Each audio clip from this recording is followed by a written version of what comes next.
बिहार में 1 लाख करोड़ के greenfield express highway जो बन रहे हैं वो बहुत इंपॉर्टेंट है। जी हाँ गाइस, नेपाल बिहार एक्सप्रेसवे पर काम शुरू हो चुका है और आज के इस वीडियो में हम लोग नेपाल बिहार एक्सप्रेसवे के अपडेट के बारे में जानेंगे कि अपना प्यारा भारत बिहार में नेपाल बिहार एक्सप्रेसवे क्यों बना रहा है, इससे बिहार को क्या फायदा होगा, नेपाल को क्या फायदा होगा। आइए बात करते हैं डिटेल में नेपाल बिहार एक्सप्रेसवे के बारे में। नमस्ते and welcome to all India Bihar में विकास।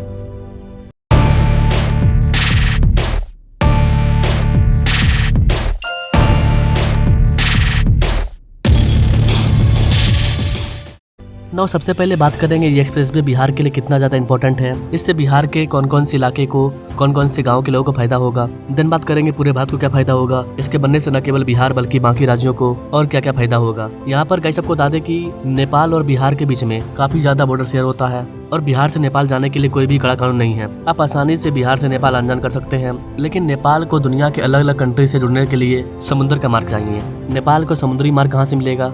जाहिर सी बात है भारत दे सकता है, चाइना अगर देगा अभी तो काफी ज्यादा रूट है क्योंकि उधर काफी ज्यादा बर्फीला इलाका है। नेपाल आसानी से बिहार होते हुए समुद्र के मार्ग से जुड़ सकता है। तो भारत सरकार क्या कर रही है कि नेपाल बिहार होते हुए एक न्यू एक्सप्रेसवे बना रही है, जिससे कि नेपाल को छोड़िए जो बिहार है वो बिहार का जितना भी उत्तरी इलाका है वो आसानी से वेस्ट बंगाल से जुड़ पाएगा। बिहार ऑलरेडी समुद्र किनारे नहीं है। बिहार को अगर दुनिया से जुड़ना है, बिहार में जो बड़ी बड़ी कंपनी आएगी, मैन्युफैक्चरिंग प्लांट लगेगा, इंडस्ट्री लगेगी, जो प्रोडक्शन होगा, उनको अगर हमें दुनिया के अलग अलग देशों में बेचना है तो हमें चाहिए समुद्री मार्ग। समुद्री मार्ग कहाँ से आएगा? तो ये जो एक्सप्रेसवे है ये बिहार के साथ साथ नेपाल को भी एक समुद्री मार्ग प्रदान करेगा। यू कैन से कि ये बिहार नेपाल नहीं, बिहार बंगाल एक्सप्रेसवे है। ऑफिशियली इसको रक्सौल हल्दिया ग्रीनफील्ड एक्सप्रेसवे बोला जाता है क्योंकि बिहार के अंदर ये रक्सौल के पास से शुरू होता है। रक्सौल नेपाल के साथ बॉर्डर को शेयर करता है और हल्दिया एक पोर्ट है, बंदरगाह है जो कि समुद्र किनारे है। तो इसके मदद से बिहार के कई जिलों को फायदा होने वाला है। रक्सौल साइड 72 गाँव में भूमि का अधिग्रहण किया जाएगा। 2026 में नई गवर्नमेंट आने के बाद रक्सौल हल्दिया एक्सप्रेसवे का काम काफी तेज गति से आगे बढ़ चुका है। भूमि अधिग्रहण की प्रक्रिया को लेकर के जिला प्रशासन ने तैयारियां पूरी कर ली है। जिला स्तर पर सामाजिक प्रभाव आकलन अर्थात SIA, इनसे जुड़ी सारी रिपोर्ट CO द्वारा NHAI को भेज दिया गया है। किसी भी इंपॉर्टेंट प्रोजेक्ट के लिए भूमि अधिग्रहण का काम राज्य सरकार को करके देना पड़ता है। NHAI पूरे देश में जितने भी एक्सप्रेसवे हाईवे पर काम कर रही है उसको बनाने के लिए भूमि का अधिग्रहण राज्य सरकार करके देती है। उसके बाद ही NHAI अपना काम शुरू करती है। NHAI जिसको कि सेंट्रल गवर्नमेंट हैंडल करती है, इनके द्वारा न डिले होकर के ज्यादातर डिले भूमि अधिग्रहण में होता है। राज्य सरकार जितना जल्दी भूमि अधिग्रहण करके दे देगी, NHAI उतना जल्दी टेंडर जारी करके कंस्ट्रक्शन कंपनी को काम सौंप देगी। और कोई भी कंस्ट्रक्शन कंपनी जल्द से जल्द काम को पूरा करना चाहती है ताकि उनको और प्रोजेक्ट मिले। तो ये प्रोजेक्ट जिसमें डिले हुआ है इसके पीछे कई रीजन था। अभी इसका पेपर वर्क तेजी से आगे बढ़ चुका है। जानकारी के अकॉर्डिंग एक्सप्रेसवे का प्रस्तावित मार्ग रक्सौल जिले के 5 अंचलों से होकर गुजरेगा। इन अंचलों में कुल 72 गांव शामिल हैं, जहां से कि भूमि का अधिग्रहण किया जाना है। इन सभी गांवों की सूची तैयार कर ली गई है, चिन्हित कर लिया गया है। अब बस मुआवजा जारी करना है और किसानों को पैसा देना है। रक्सौल हल्दिया ग्रीनफील्ड एक्सप्रेसवे एक तरह का इकोनॉमिक कॉरिडोर बनेगा जिसकी चौड़ाई 37 मीटर होने वाली है। ये कॉरिडोर बिहार के सीमावर्ती क्षेत्र रक्सौल को बंगाल के इंडस्ट्रियल और बंदरगाह क्षेत्र हल्दिया से जोड़ेगा। बिहार से कोलकाता जाना काफी ज्यादा आसान हो जाएगा इसके मदद से। इसके साथ साथ बिहार से हल्दिया पोर्ट भी जाना आसान हो जाएगा। सीमावर्ती व्यापार और निर्यात को बढ़ावा मिलेगा। जिले के औद्योगिक, कृषि और लॉजिस्टिक सेक्टर को नई गति मिलेगी। भूमि अधिग्रहण, कानून प्रावधानों, इन सारी चीजों को पारदर्शी बनाया गया है। रक्सौल हल्दिया एक्सप्रेसवे बिहार के सड़क नेटवर्क में एक अहम कड़ी माना जा रहा है। इसके निर्माण से राज्य की कनेक्टिविटी न सिर्फ राष्ट्रीय बल्कि अंतर्राष्ट्रीय व्यापार मार्गों से भी मजबूत होगी, क्योंकि नेपाल एक अलग देश है। उन लोगों को अगर इनसे व्यापार करना है तो उन लोगों को पैसा पे करना पड़ेगा, रोड टैक्स उनको भी देना पड़ेगा और जाहिर सी बात है कि वो टैक्स देंगे और टैक्स दे करके ये इसका यूज करेंगे। इससे भारत को भी फायदा होगा और नेपाल को भी फायदा होगा और भारत और नेपाल का रिलेशनशिप और भी स्ट्रॉन्ग होगा। और स्ट्रॉन्ग होना काफी ज्यादा जरूरी है, क्योंकि अगर नेपाल अनस्टेबल होगा तो बिहार अनस्टेबल होगा। नेपाल में अगर समृद्धि होगी तो इसका फायदा बिहार को होगा। और इसका सबसे अच्छा एग्जाम्पल है पाकिस्तान और भारत। पाकिस्तान की हालत कैसी आप सभी जानते हैं, आतंकवाद, मार काट, इन सब चीज को बढ़ावा देता है। वहाँ पर जितना ज्यादा गरीबी आएगा, वहाँ के गरीब लोग अमीर देश में हमला करेंगे, बम ब्लास्ट करवाएंगे, लूट मार करेंगे। लेकिन अगर आपका पड़ोसी देश भी अच्छा कंट्री होगा, वहाँ पर गरीबी नहीं होगी, वहाँ के लोग भी तेजी से ग्रो कर रहे होंगे, जैसे कि चाइना तेजी से ग्रो कर रहा है। तो ऐसी कंडीशन में हमें चाइना के आम पब्लिक से कोई दिक्कत नहीं है।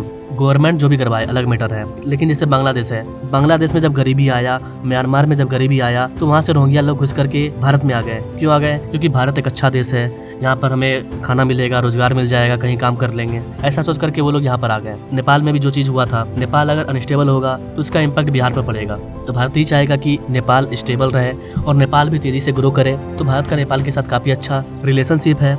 कुछ सरकारें चेंज होती है जो कि एंटी इंडिया हो जाती है, तब जाकर के प्रॉब्लम होता है, जैसे कि बांग्लादेश में एंटी इंडिया हो गई। तो रक्सौल हल्दिया एक्सप्रेसवे अपने महत्वपूर्ण चरण में पहुंचने जा रहा है। रक्सौल हल्दिया एक्सप्रेसवे कितना ज्यादा इंपॉर्टेंट होने वाला है, इसका अंदाजा आप इस बात से लगा पाएंगे कि Mumbai Ahmedabad bullet train corridor को बनाने में जितना पैसा खर्च हो रहा है, करीब करीब उसके आधे से ज्यादा पैसा खर्च होगा बिहार के इस न्यू ग्रीनफील्ड एक्सप्रेसवे को बनाने में। बिहार के अंदर आने वाले टाइम में एक दो ऐसे एक्सप्रेसवे आने वाले हैं जो कि बिहार का कायाकल्प कर देंगे।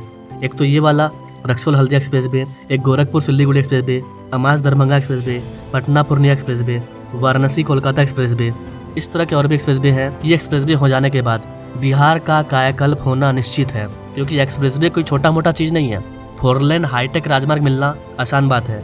बिहार के अंदर मैं आपको 100+ परियोजनाओं के बारे में बता दूंगा, जहाँ पर 2 लेन 4 लेन सड़कों पर काम चल रहा है, ब्रिजों को बनाया जा रहा है, लेकिन एक्सप्रेसवे है और सड़क नेशनल हाईवे है, क्योंकि एक्सप्रेसवे का मतलब ही है एक्सप्रेस। गाड़ियाँ वहाँ पर 120 किलोमीटर प्रति घंटे की रफ्तार से दौड़ेगी, तो इसमें एक्सप्रेसवे का इंपॉर्टेंट रोल प्ले होगा। विदाउट ट्रैफिक जाम ये आसानी से चीजों को ले जाएगा। तो एक्सप्रेसवे काफी ज्यादा खास होता है। अगर बिहार के ये 4-5 एक्सप्रेसवे बन गए तो बिहार एक डेवलप स्टेट की लिस्ट में आ जाएगा, क्योंकि इन 5 को बनने में 7 से 8 साल का टाइम लगेगा और 7 से 8 साल में इन एक्सप्रेसवे के किनारे कई सारे इंडस्ट्री स्टेब्लिश हो जाएंगे। अभी मैंने एक वीडियो के माध्यम से बताया बिहार में 900 कंपनी आने वाली है। इसके अलावा बिहार में कई सारी इंडस्ट्री आने वाली है। इन सब पर मैंने वीडियो डाला हुआ है और आगे 2026 में बिहार को और भी अधिक एक्सप्रेसवे मिलने वाले हैं। इस पर मैं एक अलग से डिटेल वीडियो लाऊंगा कि बिहार में कितने एक्सप्रेसवे अंडर कंस्ट्रक्शन है, कितने नए और मिलने वाले हैं, इनके बारे में बात करेंगे। इसके अलावा टॉप 10 नेशनल हाईवे, इस पर भी बात करेंगे।